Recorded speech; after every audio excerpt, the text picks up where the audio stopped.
وہ مسلمانوں کو غلام بنا کر رکھنا چاہتے ہیں، مسلمانوں کو ڈرا کر رکھنا چاہتے ہیں۔ میں آپ سے کہہ رہا ہوں کہ آپ کو ڈرنے کی ضرورت نہیں ہے، یہ دیش ہمارا تھا، ہے اور رہے گا انشاءاللہ تعالی۔ یہ دیش ہمارا ہے، اس دیش کا آئین پڑھیے، سمویدھان کو پڑھیے۔ ارے جب سب کو حق مل سکتا ہے، عزت مل سکتی ہے، تو بھارت کا مسلمان کیوں پیچھے ہو جاتا؟ میں آج تک یہ چیلنج کر رہا ہوں، بتاؤ بھارت کے مسلمان میں اور راجستھان کے مسلمانوں میں کتنے پڑھے لکھے لوگ ہیں؟ کتنے اسکول کے باہر سب سے زیادہ دلتوں کے بعد اگر کوئی ہے تو مسلمان ہے؟ اس کا ذمہ دار کون ہے؟ بے روزگاری ہمارے بچوں کا مقدر بنتا جا رہا ہے۔ میرے عزیز دوستوں، نوجوانوں، بزرگوں، آپ سے اپیل کر رہے ہیں کہ آپ متحد ہو جائیے، مجلس کا ساتھ دیجئے۔ اگر آپ ساتھ دیں گے تو ہم ایک نیا ماحول پیدا کر سکیں گے۔ کانگریس میں تو ماشاءاللہ بہت لڑائی چل رہی ہے، کانگریس میں بہت لڑائی چل رہی ہے۔ کوئی کسی کو جادوگر بولتا، کوئی کسی کو موقع پرست بولتا ہے، کوئی کسی کو جادوگر بولتا تو پلٹا کر کوئی کہتا ہے کہ نہیں نہیں تو غدار ہے۔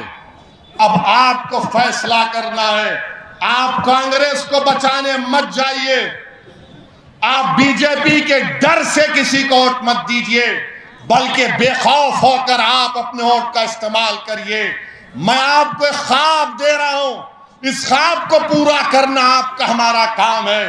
یہ وقت ہم کو اپنے خوابوں کو پورا کرنے کا ہے۔ اور شب معراج آپ جانتے ہیں، آخر میں کہہ رہا ہوں کہ نماز کی پابندی، میں آپ سے کہہ رہا ہوں کہ نماز کی پابندی کریے۔ 50 نمازوں سے 5 نمازوں پر فرض کر دیے گئے۔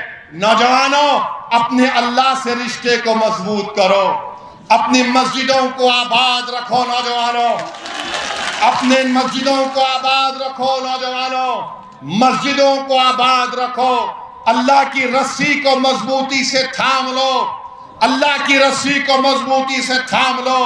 اپنے دلوں میں صرف اللہ کی محبت، اس کا خوف پیدا کرو، اپنے دلوں میں رسول اللہ صلی اللہ علیہ وسلم کی محبت کو پیدا کرو۔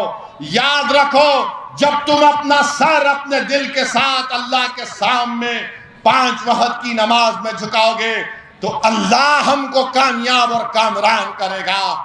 نمازوں کی پابندی کرو، مسجدوں کو آباد رکھو، اپنے معاشرے میں برائیوں کا خاتمہ کرو، اپنے بہنوں کو، اپنی بیویوں کو وہ حق جو رسول اللہ صلی اللہ علیہ وسلم نے دیا ان کو ان کا حق دو، بیٹیوں کو، اپنی بہنوں کو ان کا حق دو، اپنے آپ کو طاقتور بناؤ، دین کو مضبوط کرو، اپنے دین سے رشتے کو مضبوط کرو۔ ہماری پہچان اس لیے کی جاتی ہے کہ ہم رسول اللہ صلی اللہ علیہ وسلم کے امتی ہیں۔ اور وہ جو لوگ بی جے پی کے لوگ جو کہتے ہیں، موڈی کہتے ہیں پسماندہ مسلمان، موڈی جی کیا یہ میوات کے لوگ پسماندہ نہیں ہیں؟ کیا آپ جنید اور نصیر کے قتل پر کچھ نہیں کہیں گے؟ مگر میرے عزیز دوستوں اور بزرگوں، میری آپ تمام سے ہاتھ جوڑ کے اپیل ہے کہ ہمارے سیاسی سفر میں آپ ساتھ دیجئے، ہماری مدد کریے، تعاون کریے، اور اگر آپ ساتھ دیں گے تو انشاءاللہ تعالی ہم راجستھان میں ایک نیا سیاسی انقلاب برپا کریں گے۔ کیا آپ ہمارا ساتھ دیں گے؟ کیا ہم راجستھان میں ایک انقلاب کو برپا کریں گے؟ کیا آپ ہمارا ساتھ دیں گے؟ ہاتھ اٹھا کر بولیے تو لگائیے میرے ساتھ نعرہ، نعرہ تکبیر، نعرہ تکبیر، نعرہ تکبیر، نعرہ لگائیے میرے ساتھ کہ جنید اور نصیر شہید ہیں، جنید اور نصیر شہید ہیں، شہید ہیں، جنید اور نصیر شہید ہیں، شہید ہیں۔